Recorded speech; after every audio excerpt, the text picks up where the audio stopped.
Madame, Monsieur, bonsoir. Merci de nous rejoindre dans l'édition du soir. Et pour commencer d'abord, le Premier ministre, ministre des Finances, représentant le président de la République, Ayman Ben Abdelrahman, a achevé sa visite officielle à Dubaï, aux Émirats Arabes Unis. Il avait pris part à la cérémonie de la 17e session du Salon de l'aéronautique de Dubaï, qui s'est déroulée au niveau de l'aéroport international Mektoum. À l'accueil du Premier ministre était présent Cheikh Mohammed Ben Rachid Al Maktoum, vice-président de l'État des Émirats Arabes Unis, président du Conseil des ministres et ministre de la Défense.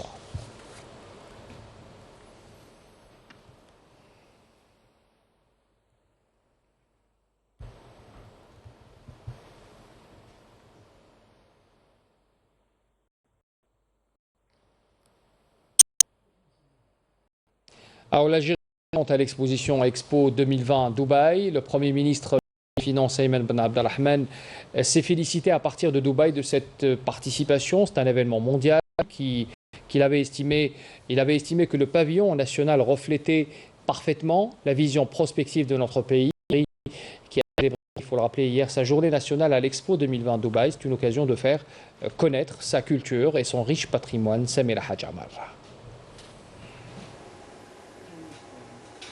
Sous cette coupole, l'Algérie était à l'honneur.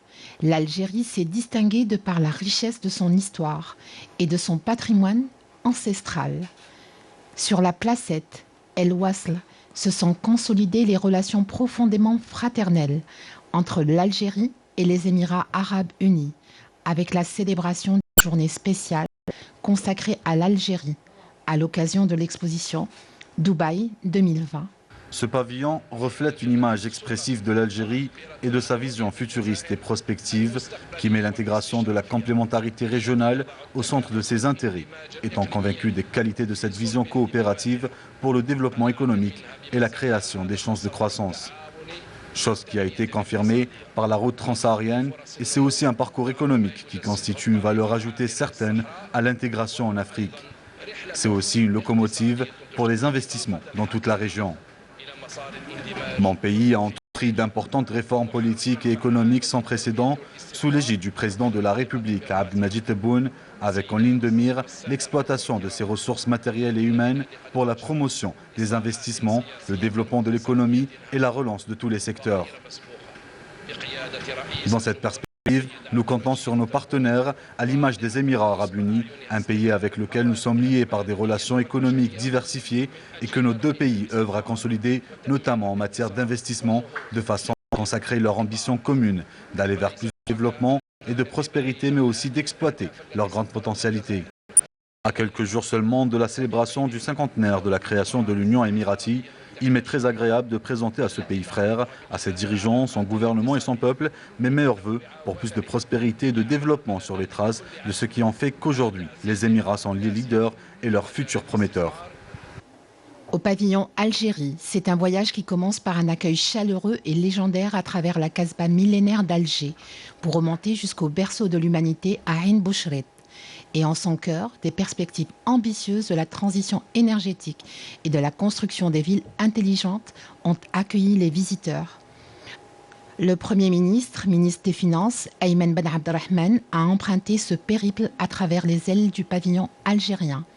Et à chacune de ces haltes, il a mis la lumière sur l'ancrage du patrimoine préhistorique, historique et culturel de l'Algérie. Le ministre de l'Énergie et des Mines, Mohamed Arkab, est à Abu Dhabi. Il prend part à la conférence et exposition internationale sur le pétrole d'Abu Dhabi qui se tiendra à partir d'aujourd'hui jusqu'au 18 du mois en cours. Alors c'est une participation qui est faite suite à l'invitation du ministre de l'Énergie des Émirats Arabes Unis, Souhail Al-Mazroui. L'événement réunit des ministres du pétrole et de l'énergie, des premiers responsables des plus grandes entreprises énergétiques dans le monde, ainsi que de nombreux professionnels et experts dans ce domaine-là. La présidence de la République a lancé ce lundi son nouveau site électronique elmoradia.dz qui met en avant les activités du président de la République et permet de consulter ses récents discours, Le site électronique permet aussi de consulter l'agenda du président de la République, Abdelmadjid Tebboune, ses rencontres, ses visites, ses tweets et ses discours, ainsi que les communiqués émanant de la présidence de la République. Tout visiteur du site peut désormais prendre connaissance des activités récentes de la présidence directement via son email à travers les réseaux sociaux Twitter, Facebook et YouTube. Le ministre des Affaires étrangères et de la communauté nationale à l'étranger, Ramtal Lamamra, a participé aujourd'hui par visioconférence à la réunion ministérielle du Conseil de paix et de sécurité africaine, avec pour ordre du jour la lutte contre le terrorisme et l'intégrisme violent dans le continent africain. Cette réunion présidée par la République arabe d'Égypte, dont sa présidence périodique, a vu la participation de plusieurs ministres de pays membres du Conseil et des représentants de l'Union africaine, également du Centre africain des études et de recherche sur le terrorisme en Algérie, aux côtés également de représentants des Nations Unies. Le ministre des Affaires étrangères est revenu lors de son intervention sur les enseignements tirés de l'expérience algérienne dans ce domaine, dans la lutte contre le terrorisme et l'extrémisme violent. Le ministre avait insisté aussi sur la nécessité de faire valoir les approches globales et complémentaires prenant en compte les cas de chaque pays. Et puis Ramtal Lamamra rappellera l'implication de l'Algérie dans la coordination de l'aide apportée aux pays touchés par ce fléau. Ramtal Lamamra avait appelé les pays africains à adhérer à la nouvelle vision présentée par le président de la République, Abdelmadjid Tebboune, qui incite à impulser et adapter les mécanismes africains communs dans ce domaine. Et puis dans la coopération, notez que lors de sa visite en Algérie, la ministre sud-africaine des Relations internationales et de la coopération, Naledi Pandor, a visité Jemaa el-Jazaïr, où elle avait reçu des explications détaillées sur ce grand édifice religieux. L'hôte de l'Algérie n'a pas manqué d'exprimer son admiration pour ce chef-d'œuvre architectural qui porte plusieurs indices spirituels, symboliques et historiques également.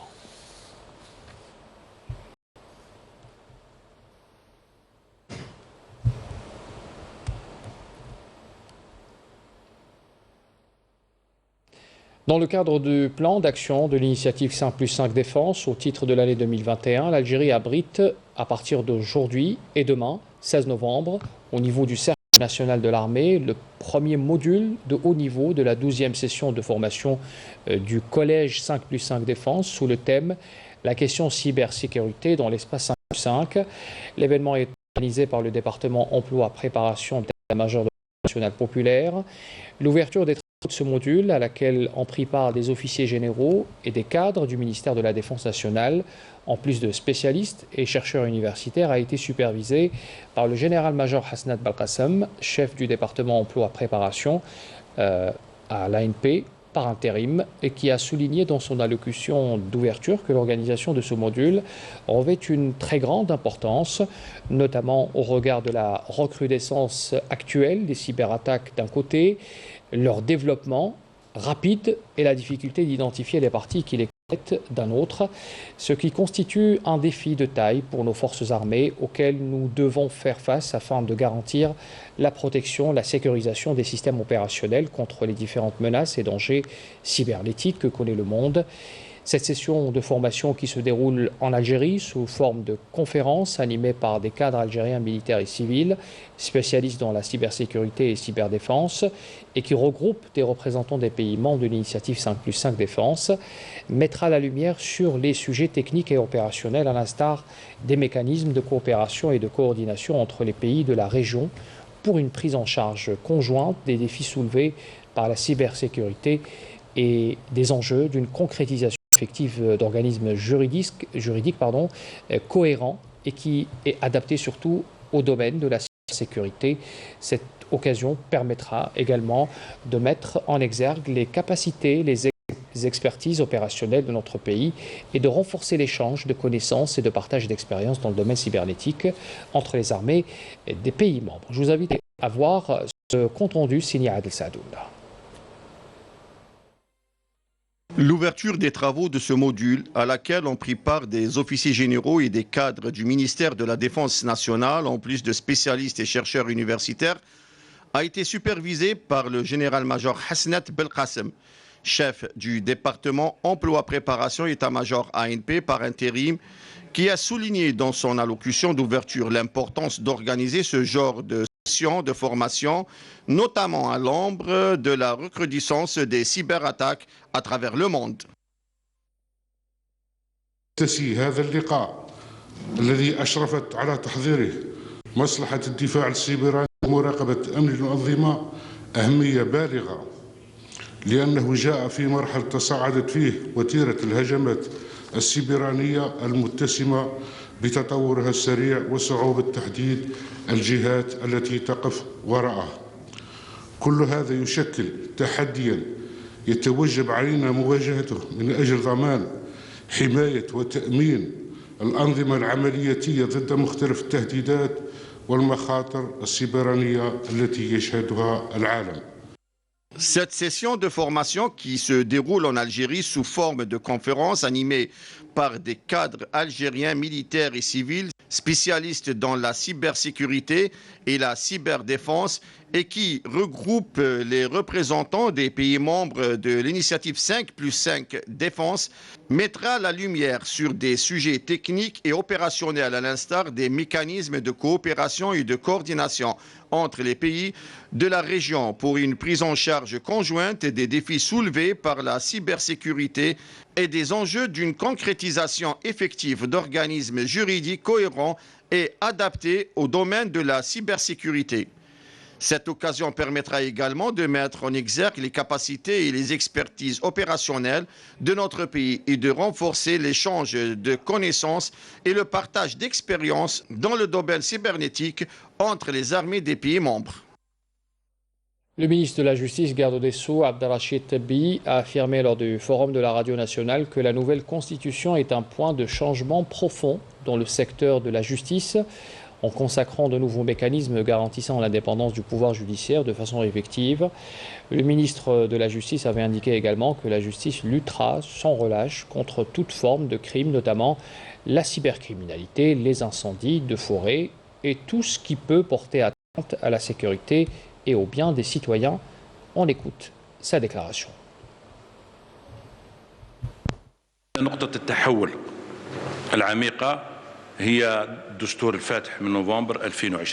La Constitution du 1er novembre 2020 constitue le point de changement profond car il s'agit de la Constitution qui a consacré les mécanismes de la liberté du pouvoir judiciaire d'une façon réelle et définitive. À partir de la Constitution de novembre 2020, plusieurs repères de cette indépendance judiciaire sont devenus clairs et précis dans leurs orientations. Ces repères sont devenus encore plus clairs après la prise en charge de l'ensemble des conditions socio-professionnelles des magistrats. Partant du principe que la préservation de l'image et de la dignité du magistrat est au cœur de l'indépendance du pouvoir judiciaire. Il s'agit là d'un engagement du président de la République.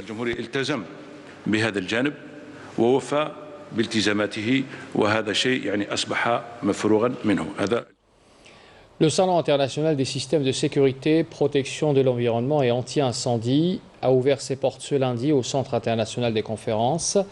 Alors c'est un salon de 4 jours qui compte près de 70 exposants, dont une dizaine d'entreprises étrangères venant d'Espagne, d'Italie, du Royaume-Uni et de la France. L'exposition offre une gamme complète d'équipements et de produits pour la sécurité, la protection contre les incendies et l'environnement. Les exposants nationaux et étrangers présentent les dernières tendances et nouveautés du secteur tout en partageant leurs connaissances avec les visiteurs. Et je vous invite à écouter cette déclaration d'un représentant de la protection civile qui était présent à cet événement. L'objectif de ces journées ouvertes est d'abord de faire connaître les différents dangers, surtout les dangers industriels, mais aussi les moyens de se protéger contre ces dangers industriels. Nous insistons également sur l'impératif d'assurer la protection individuelle et collective des industriels. Cela entre dans le cadre de la protection de l'économie nationale. Deuxième jour de la campagne électorale pour les locales du 27 novembre. Nous allons faire un round-up de la journée d'hier avec Amel Bouarpa. À Alger et lors d'une rencontre avec les habitants de Khraïsia, le secrétaire général du parti Al-Karama, Mohamed Daoui, a appelé à l'élaboration d'études pour valoriser les capacités de la commune en vue d'assurer un développement local. De son côté, le membre de l'instance présidentielle du FFS, Hakim Belhassil, l'a plaidé lors d'un meeting à El Harrach pour un nouveau modèle de gestion des collectivités locales basé sur la compétence et la bonne gouvernance. Même son de cloche au RND, le secrétaire général de ce parti, Taïb Zitouni, a souligné à partir d'El-Oued la nécessité d'aller vers une gouvernance locale, responsable et efficace, permettant d'avoir un changement véritable à la hauteur des aspirations du citoyen. Pour sa part, le président du Front Al-Moustaqbel, Abdelaziz Belhaïd, a insisté depuis Tipaza sur la nécessité de réviser le code communal et de libérer les initiatives locales, aspirant à faire des APC des gouvernements locaux et des APW des parlements au service de leur région. Libérer les assemblées locales des entraves de l'administration, c'est aussi l'appel du vice-président du mouvement Albina, Ahmed Den. Intervenant à partir de cet IF, il a jugé indispensable d'approfondir la décentralisation et la consécration de la démocratie participative. Depuis Chlef, le secrétaire général du FLN, Aboul Fadl Badi, a réitéré son appel pour l'élargissement des prérogatives des élus locaux afin de permettre aux APC de jouer un rôle actif dans la réalisation des projets d'investissement, de quoi contribuer à la création des richesses et au développement local. S'exprimant à Ouergla et Tougourt, le président du MSP, Abdelrazak Makri, a affirmé que le programme de son mouvement œuvre à la consécration de la bonne gouvernance et d'un développement équitable, insistant pour le changement des codes de la commune et de la wilaya. Même plaidoyer du président d'El Fajr El-Jadid, Tahar Ben Baïbesh. Il a insisté lors d'une rencontre avec les citoyens à Ain Timouchent sur l'élargissement des prérogatives des APC, mettant en avant l'importance de la commune dans le développement économique. De son côté, le président de Saout el-Shab, Lamine Osmani, a mis l'accent depuis Tissim-Silt sur l'importance de réviser le mode de gestion des APC et d'élargir les attributions des PAPC pour une contribution plus efficace au développement local. On parle également des pluies, les pluies orageuses qui ont repris ce matin après une courte accalmie. Des quantités estimées entre 40 et 60 mm affectent plusieurs régions du pays, notamment les régions nord et ouest également, avec des pluies qui peuvent dépasser localement les 80 mm. Alors c'est un BMS qui a été émis hier par Météo Algérie avec une alerte orange. Il reste valide jusqu'à demain, mardi. L'Organisation de météorologie annonce également des rafales de vent avec des orages dans les wilayas de Chlef, Ain Defla, Médéat, Tipaza, Blida, Alger, Boumerdès, Tizi Ouzou et enfin Bouira également. On parle également de ces chutes de pluie qui ont eu un impact sur le taux de remplissage des barrages. Après les averses de pluie qui se sont abattues depuis plus d'un mois maintenant, le taux des barrages arrive à une moyenne nationale de 33% selon l'Agence nationale des barrages et des transferts. Voyez cela en détail dans ce reportage signé Wali Yousfi. Avec les pluies torrentielles qu'a connues l'Algérie ces derniers jours, le taux de remplissage des barrages en exploitation du pays a atteint les 33,16%, soit plus de 2,3 mètres cubes d'eau emmagasinés dans les 75 barrages en service du pays. Un apport considérable qui permettra un tant soit peu de réduire le stress hydrique dans la capitale. Les pluies qu'on a achetées dernièrement, ils ont participé à une augmentation des volumes dans nos barrages qui alimentent pratiquement Alger. Et on a reçu des pluies importantes dans la capitale. On a dépassé presque la moitié des pluies annuelles sur la capitale. Effectivement, la capitale, on n'a pas assez d'ouvrage pour récolter tout ça, mais on ne peut pas les considérer comme étant des pertes, puisque ces pluies-là, c'est ruissellement, ils vont participer, ils vont augmenter la réserve en souterrain. Au barrage de Bni Amaran, près de Boumerdès, près de 4,5 millions de mètres cubes d'eau sont stockés à ce jour. Arrivé à un certain seuil, cette ressource sera transférée vers le barrage de Qaddara pour alimenter la capitale en eau potable. La capacité du barrage de Bni Amaran est 7 960 000. Actuellement, on est à 4 319 000, ce qui représente un pourcentage de 55%. L'eau emmagasinée au barrage de Bni Amaran, c'est destiné aussi essentiellement au transfert, au remplissage du barrage Qaddara. Par rapport aux années précédentes, on peut dire que c'est un très bon pourcentage. Parce que les années précédentes, on a connu une sécheresse et un manque de pluviométrie considérable. Depuis début septembre, 7 millions de mètres cubes d'eau ont été stockés dans la région centre du pays, soit plus de 13% de l'apport global enregistré à travers le territoire national. Le ministre des Transports, Aïd Bekay, en visite dans la wilaya de Boumerdès, il avait affirmé qu'un travail est fait en ce moment dans le cadre du programme du gouvernement pour la relance économique aux fins de développer et promouvoir l'ensemble des ports sur le territoire national et réviser les modes et des moyens de gestion et d'organisation aussi. Mariam Damis. Cette entreprise spécialisée en construction navale a bénéficié d'un contrat d'exploitation de surface à l'intérieur des ports. Objectif, développer ses activités et construire des navires de plus de 20 mètres. Nous avons bénéficié d'un terrain pour l'extension de notre atelier, car on ne peut plus construire et réparer les navires, faute d'espace. Le ministère des Transports encourage l'investissement dans ce domaine à travers la révision des délais de concession du foncier et des prix d'exploitation à l'intérieur des ports. Nous allons traiter les demandes d'autres opérateurs voulant bénéficier d'une extension pour augmenter leur capacité de production. C'est une activité importante pour l'économie nationale, notamment pour réduire la facture d'importation et lutter efficacement contre la flambée des prix des produits de la mer. Nous sommes venus pour accompagner, encadrer et apporter des facilitations. Cette problématique ne se pose pas seulement au niveau du port de Zemmouri, c'est le cas de plusieurs ports de pêche.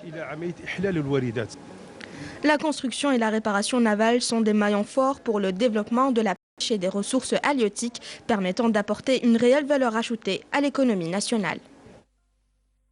Parlons à présent d'un métier, le métier de grimpeur de palmiers dattiers. C'est un métier qui est en voie de disparition, ou pas tout à fait, surtout grâce à la patience et la pugnacité des jeunes comme Faisal.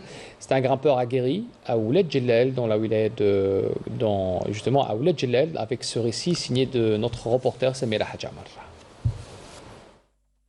C'est avec une adresse et une dextérité sans pareil qu'il escalade le palmier, quelle que soit sa hauteur, pour en récolter un régime de dattes. Ce jeune homme se nomme Faisal, il est grimpeur. De ce métier qui n'attire plus les foules, Faisal, lui, a appris la patience et la ténacité.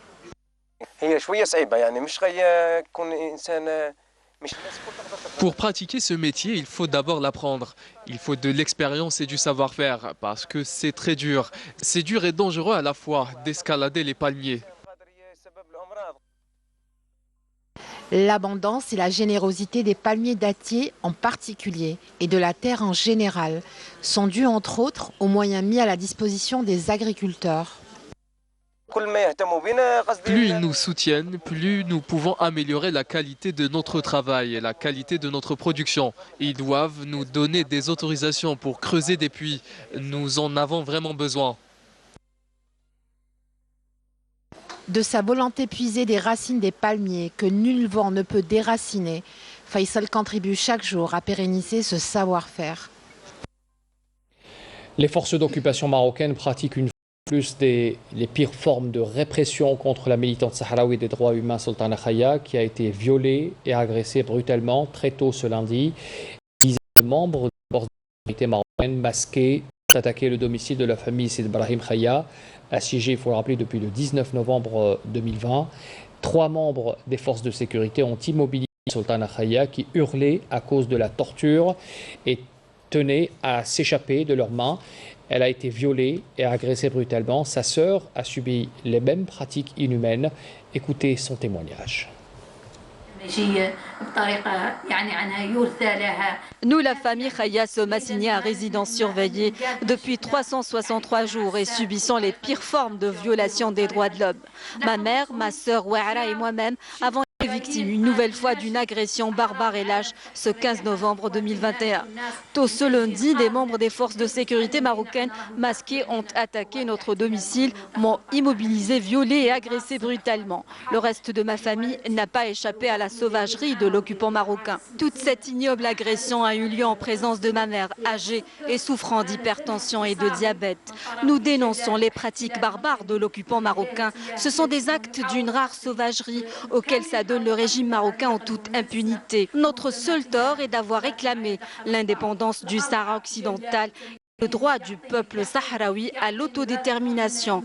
Le régime marocain veut coûte que coûte nous réduire au silence, mais malgré toutes les répressions, nous poursuivrons le combat jusqu'au recouvrement de l'indépendance. Nous appelons toutes les organisations des droits de l'homme, associations et personnalités épris de justice et de liberté à prendre des mesures urgentes pour nous sauver et sauver le peuple sahraoui de ces pratiques répressives, de la torture et des multiples agressions. Aujourd'hui, il est impératif de mettre un terme à ces crimes odieux contre l'humanité dont le seul responsable est le régime marocain qui continue d'opprimer les Sahraouis civils devant le silence complice de la communauté internationale. Les Palestiniens célèbrent ce lundi le 33e anniversaire de la proclamation de l'État de Palestine sur fond de malveillance israélienne, une politique expansionniste visant les territoires palestiniens.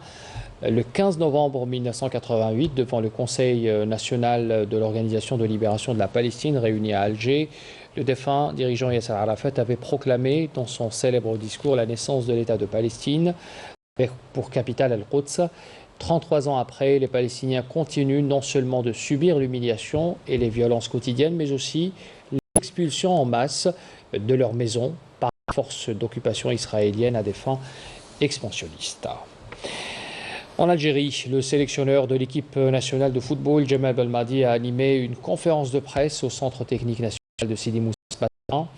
Il est revenu sur notamment la rencontre des contre le Burkina Faso, qu'il qualifie de petite finale pour le compte des éliminatoires de la Coupe du Monde 2022 au Qatar. Sofiane Hamoudi, Adel Mohamed.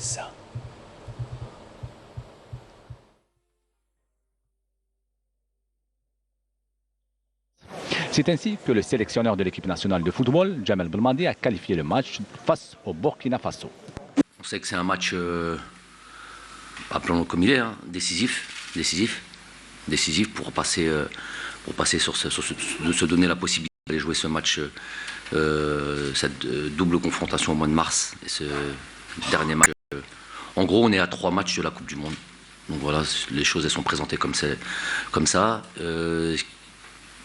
Faire le nécessaire demain nous permettra d'être en course pour cette finale aller-retour du mois de mars.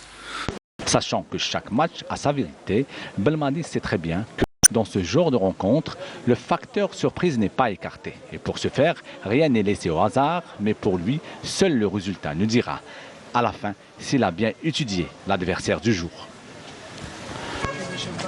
On travaille dès qu'il y a une chose qui se passe, l'éviter, quoi, non, quelque chose qui doit se régler se règle. Et puis on regarde vers l'avant, tout simplement. Après, on oublie, on ne fait pas plus attention que ça, on n'oublie pas l'objectif, pourquoi on est là. L'objectif, c'est de progresser, faire progresser cette équipe nationale, l'amener le plus haut possible. Enfin, le coach national s'est de nouveau montré content suite à la décision prise par la Fédération africaine sur demande de la Fédération algérienne d'autoriser la présence de 14 000 supporters. Saïd Adman, artisan d'inandier qui a plus d'un demi-siècle d'expérience dans ce métier, il conjugue sa passion entre la création artistique et la rénovation de cuivre. Boudbouda l'a rencontré au reportage. Les artisans de la vieille Médina ont toujours fait leur cité antique par un savoir-faire artisanal hors pair. Saïd Adman, artisan d'inandier, est tombé dans ce petit. J'ai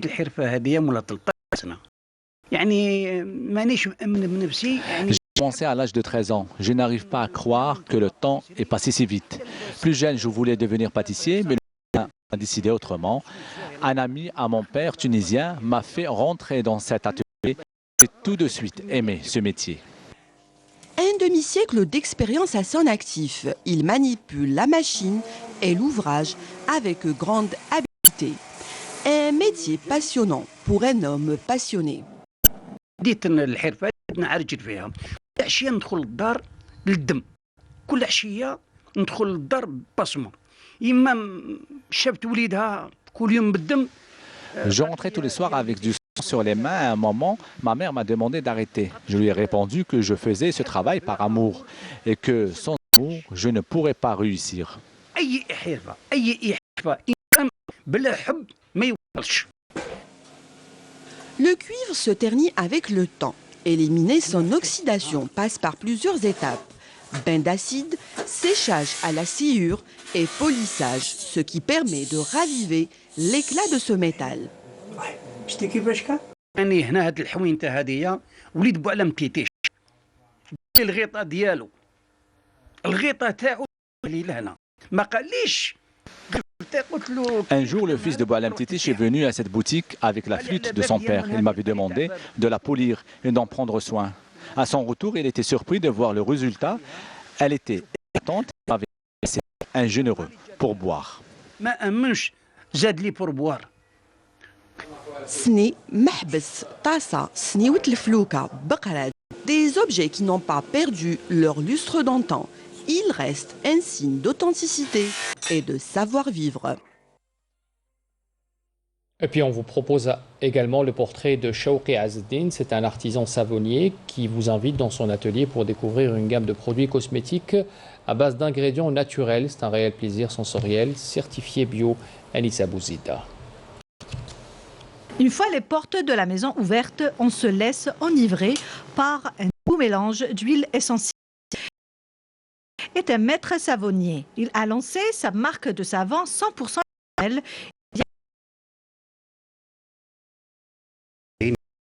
J'ai aménagé un petit atelier pour travailler. Le savon que je fabriquais n'était pas vraiment à mon goût. J'ai amélioré mon produit jusqu'à mon propre savon. Ma recette. Cet artisan savonnier réalise ses produits avec des ingrédients naturels, bio et provenant principalement des productions locales.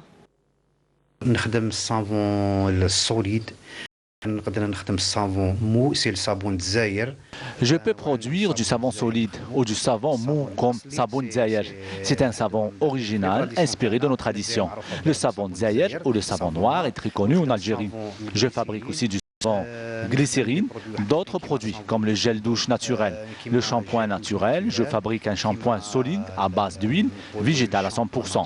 J'ai élargi même ma gamme de produits pour fabriquer des sels de bain, des masques d'argile, de même que des crèmes bio.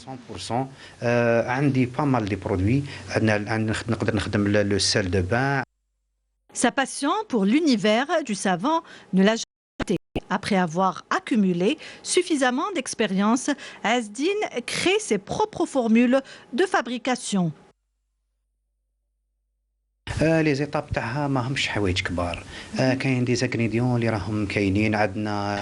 de fabrication de ces produits ne sont pas compliquées. Beaucoup d'ingrédients sont disponibles chez nous, à l'exemple de l'huile d'olive, l'huile de raisin. Le seul produit qui manque, c'est l'hydroxyde de sodium. Le savon est un univers à part. Il nous permet de voyager parmi les plantes. Les huiles essentielles, le parfum, il nous pousse à faire des recherches pour fabriquer des produits pour peau sèche ou peau grasse. هذا الميلانج هذا لازم يجيك ان كليون عنده لابو ساش لابو ميكس لابو نقولوا لابو غراس. Généreux, Azzeddine s'est lancé dans la formation des artisans. Il organise des ateliers dédiés à la saponification à froid, et ce dans plusieurs régions du pays. J'ai organisé un atelier gratuit comme un don au profit de la science. Les formations que j'organise ont permis de lancer de nombreux artisans qui ont maintenant leur propre marque. En face de lancer leur petite affaire, nous faisons le suivi pour permettre de réussir. Le formidable travail Chouki a permis d'atteindre un chiffre d'affaires plus que satisfaisant. Il aspire à élargir son projet à travers la création de plusieurs points de vente. C'est la fin de ce journal. Merci de votre très bonne soirée. À demain.